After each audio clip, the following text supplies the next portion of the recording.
स्वप्नाला पंख देणारी, ज्ञानाची वाट दाखवणारी, जिच्यामुळे मुलींना शिक्षणाचा हक्क मिळाला, त्या महान स्त्री शक्तीला आज वंदन करून आता त्यांच्या महान कार्याबद्दल आपले विचार मांडण्यासाठी मी विद्यार्थिनी कांचन या दौमीला मंचावर येण्याची विनंती करते.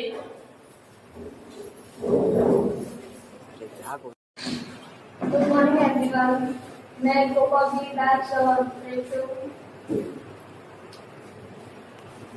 आज हम भारत की पहली महिला शिक्षिका और महान समाज सुधारक सावित्रीबाई फुले को याद कर रहे हैं.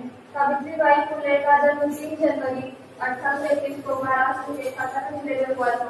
उस दौर में महिलाओं के लिए शिक्षा के दरवाजे बंद थे, लेकिन सावित्रीबाई ने अपने पति ज्योतिराव फुले की मदद से पढ़ाई की और शिक्षित बनी.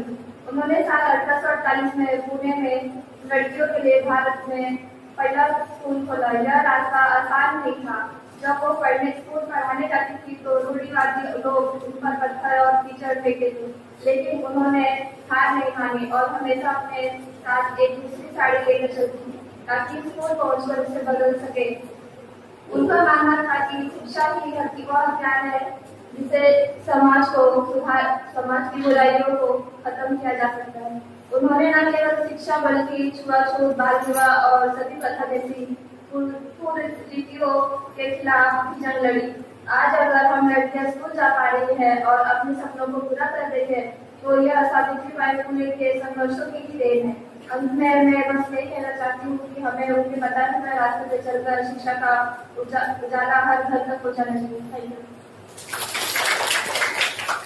Everyone, my name is Gautami Ashok Kunjare. मी इलेक्ट्रॉनिक्स मेकॅनिक या ट्रेडमध्ये शिकत आहे. सन्माननीय व्यासपीठ आणि व्यासपीठावरील विराजित असलेले प्रमुख पाहुणे, शिक्षिका आणि येथे जमलेल्या माझ्या विद्यार्थी मैत्रिणींनो, आज आपण इथे महिला दिवस हा दिवस साजरा करायला जमलेलो आहोत. जिव्हाळ्याने पाहिले तर बहिणीची माया, जिव्हाळ्याने पाहिले तर बहिणीची माया, लहानक्या बाळाला आईची माया देते, लहानक्या बाळाला आईची माया देते. जिच्याशी जे पण कोणी नडतं त्याला ती वाघिणीसारखी फाडते, त्याला ती वाघिणीसारखी फाडते. तर मैत्रिणींनो, आज आपण या मातृभूमीमध्ये राहत आहोत.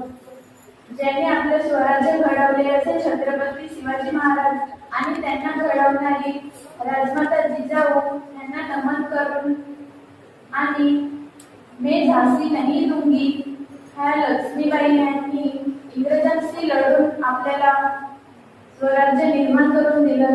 आणि सावित्रीबाई फुले यांनी सुद्धा आपल्यासाठी शिक्षण काढून दिलं. ते आपल्या भारताच्या पहिल्या शिक्षिका होते. त्यांनी आपल्यासाठी शिक्षणाची सोय करून दिली. त्यांच्यावर खूप अत्याचार होऊन सुद्धा त्यांनी शिक्षणाचा मार्ग काढला. आपण अशा मातीत आहोत जिथे आजच्या आधुनिक युगात महिलांनी पुरुषाच्या खांद्याला खांदा लावून प्रगतीचा मार्ग पकडला आहे. अंतराळ झेप घेणाऱ्या शास्त्रज्ञातून ते देशाचे नेतृत्व करणाऱ्या नेत्यापर्यंत, तसेच घर आणि करिअर दोन्ही जबाबदाऱ्या समर्थपणे सांभाळणाऱ्या प्रत्येक महिलेला आज आपण सलाम करतो. परंतु आजही समाजात काही ठिकाणी महिलांना भेदभाव, अन्याय आणि असमानतेचा सामना करावा लागतो.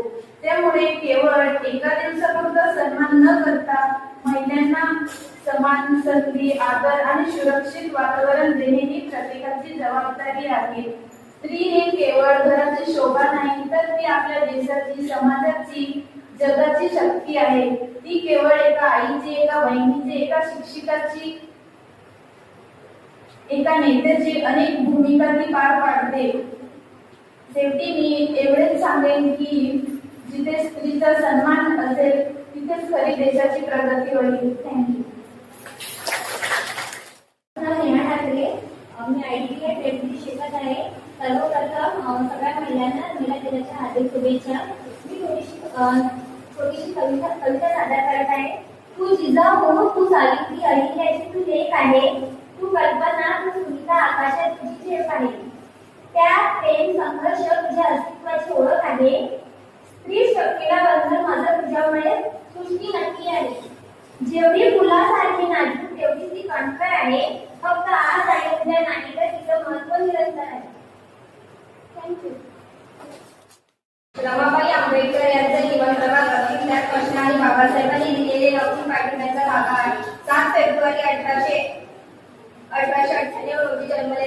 रमाबाईंचे अहोनात दारिद्र्याचा सोसूनही बाबासाहेबांच्या शिक्षणासाठी व सामाजिक चळवळींसाठी आपला संसार त्यागला. त्यांचा संघर्ष, संयम आणि निस्वार्थ प्रेमी आजही कोट्यावधी अनुसरणासाठी प्रेरणास्थान आहे.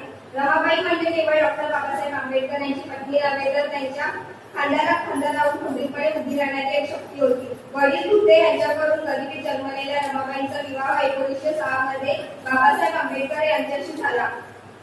संसार म्हणजे काय हे त्यांना कधी कळलेच नाही. जेव्हा बाबासाहेब उच्च शिक्षणासाठी परदेशी गेले तेव्हा रमाबाईंनी मागे एकाशी राहून उपासना सोडून आपल्या मुलांचे निधन खर्चवून खर्च गाडा चालवला. रमाबाईंचे जीवन हे नंदनवन होते, पण ते सुखाचे नसून संघर्षाचे होते. धन्यवाद.